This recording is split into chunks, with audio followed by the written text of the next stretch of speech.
કેટલું ઉપનિષદનું જતન કર્યું છે. માતૃદેવો ભવ. ભારતીય સંસ્કૃતિ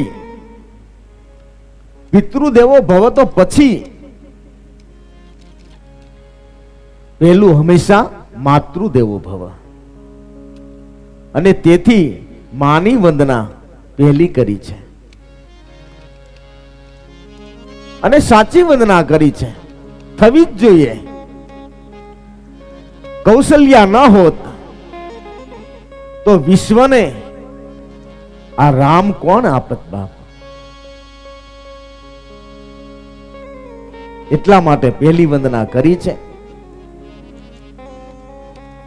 માતૃદેવો ભવ. પહેલી વંદના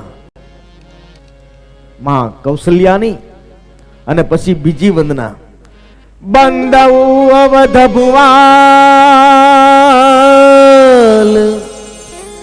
સત્ય પ્રેમ જેહી રામ પર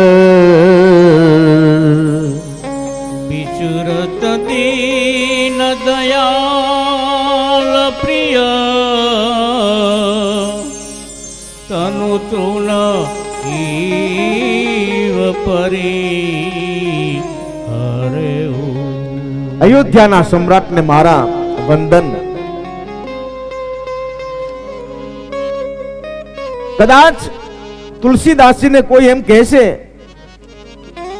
કે તુલસીદાસજી અયોધ્યાના સમ્રાટને કેમ પગે લાગે? એક સંત, એક ત્યાગી સંત કોઈ સમ્રાટને પગે લાગે? આપણને વિચિત્ર લાગે ને જરા.